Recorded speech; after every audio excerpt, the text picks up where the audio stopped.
Hello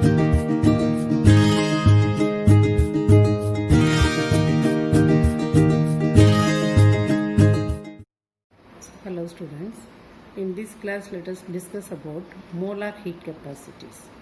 What is molar heat capacity? So when certain quantity of heat supplied to a system, then the temperature will be increased. The increased temperature increase the kinetic energy of the molecules present in the substance. Otherwise we can say when heat supplied to the system, certain amount of heat is supplied to the system, the temperature is increased from T1 to T2, and that is directly proportional to the amount of heat absorbed and mass of the substance. எவ்வளோ amount heat அதை absorb பண்ணதோ அதுக்கும் டைரக்டாக இருக்கும், எவ்வளோ mass of the substance எடுத்துருக்கோமோ அதுக்கும் directly proportional இருக்கும். எது? Increase in temperature. அப்போ அந்த ஃபார்முலா நம்ம எப்படி எழுதணும்? Q is directly proportional to M into del T. Q is directly proportional to what? M, mass of the substance, and increase in temperature, otherwise change in the temperature, T1 to T2. Otherwise Q is equal to the proportionality sign க்கு பதிலாக நான் ஒரு constant கொடுத்துருக்கேன், C into M into del T. அதில் இருந்து சியை வெளியில் எடுக்கும். சிங்கிறது என்னது அப்படின்னா that is the heat capacity. அப்போ C is equal to what? Q by M into del T. இந்த மூணு ஃபார்முலா கரெக்டாக பார்த்துக்கணும்.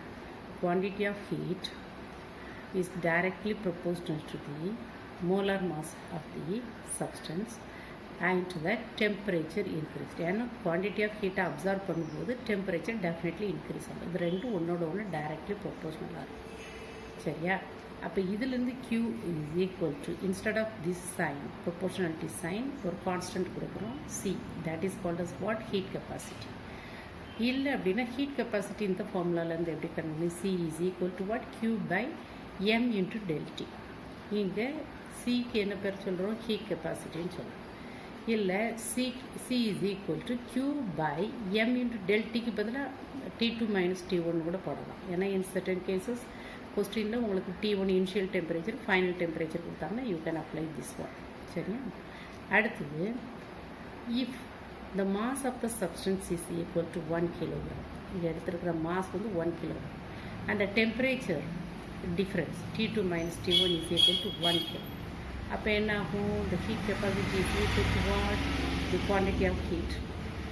the heat capacity is equal to quantity of heat absorbed. அப்போ in that stage, so it is called as what? Specific heat capacity. இதுக்கு என்ன சொல்கிறோம்? Specific heat capacity. எப்போ? when இது heat capacity. What is specific heat capacity? Specific heat capacity na enadhu? The quantity, the amount of substance, the quantity of heat absorbed by the substance when 1 kilogram mass of the substance absorbed the quantity of heat at raising the temperature of 1 Kelvin is called as what? Specific heat capacity.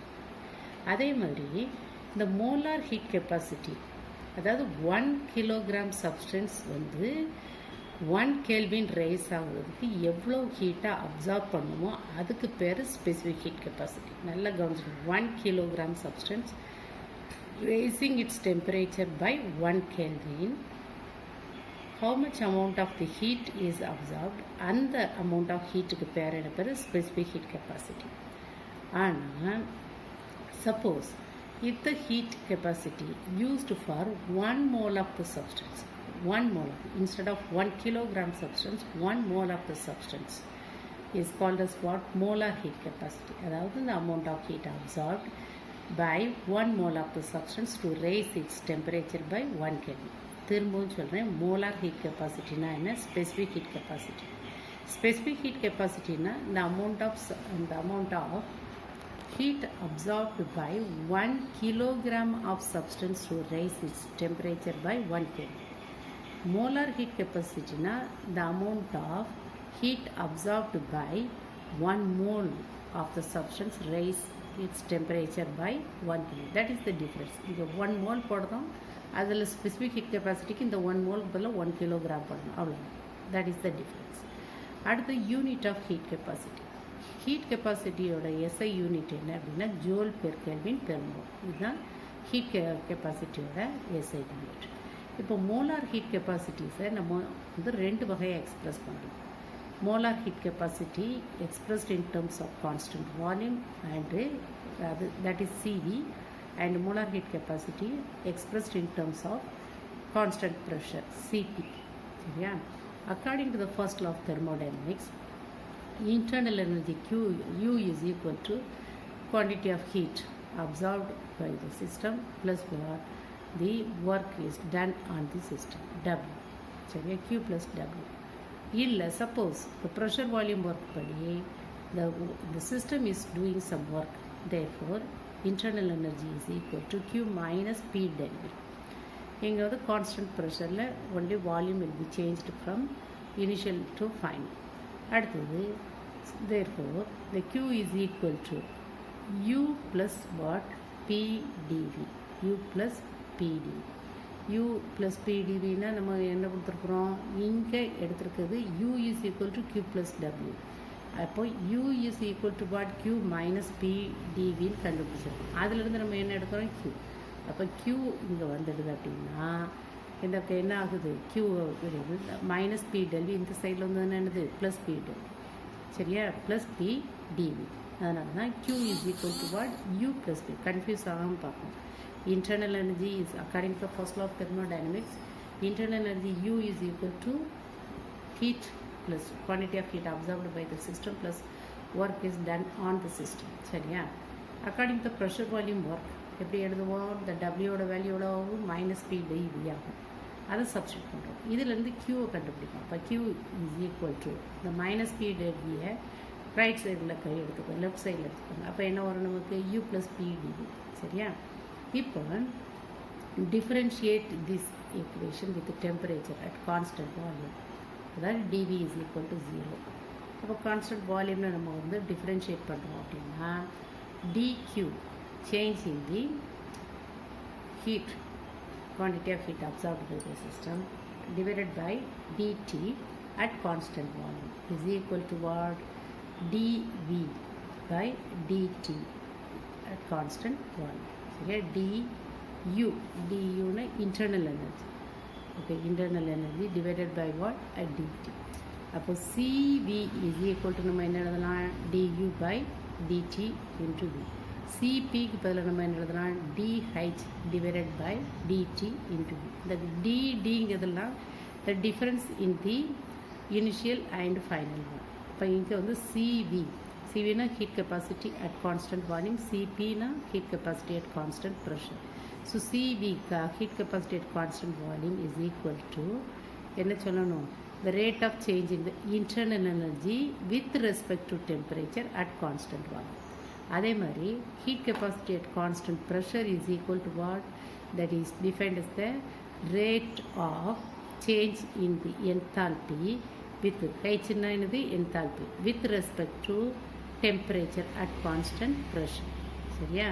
So இங்கே dQ divided by dt at constant volume is equal to what du divided by dt into v. சரியா.